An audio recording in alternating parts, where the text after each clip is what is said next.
One great example of that and why this joint venture model is so beautiful is I had a wholesaler bring me a deal once. It was in Allen, Texas. He had a house under contract. He got it for $200,000 and he was ready to give it to a investor friend of his that was in a meetup community that he was in.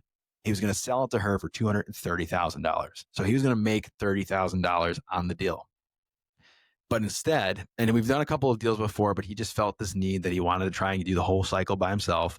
But he double checked with me just in case. He's like, "Hey, look, I have this deal. I already have a buyer lined up, but we've done so many deals together. We made so much money together. I want to just check with you and see if you think this is a good deal, and I can at least pay you for your time if you kind of give it your blessing, type of thing." So I take a look at the numbers, and quickly I realize I'm like, he's leaving a ton of money on the table, and I'm like, look at give the deal to my team just for a couple of days for us to really run some real marketing, get it in front of some serious investors that I know buy in this marketplace, and let me see what results we can produce because it looks like there's extra opportunity here, but I want to be certain of that. So let me just demo it. And worst case scenario, it doesn't work out. We'll just give you the deal back and you can sell it to that investor that you found. And they said, all right, let's see what happens. He gives us the deal. We put together the marketing really quick. We set up a showing for the next day. We have about 7 or 8 people reach out and go see the property the same day.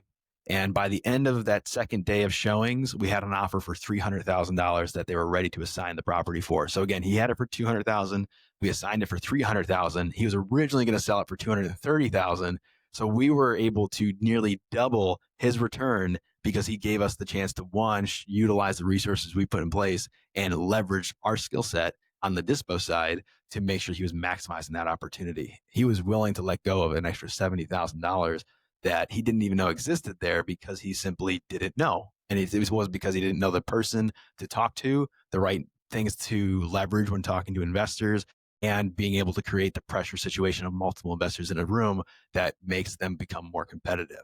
So that's really where this model has really warranted its value to a lot of partners. And at the same time, it caters back to everything I said about the jobs I used to hold before all of this. It's helping people. And I love being able to be a part of somebody's success and their journey. It's really cool to be a part of somebody's first deal because it's usually the life-changing moment that really shifts it for them, their family, their kids, and then being able to help them scale it into something bigger gives a lot of just beauty to the industry of seeing people succeed and win together. It's awesome. I like that story actually. Yeah, I Uh, appreciate it. great explanation.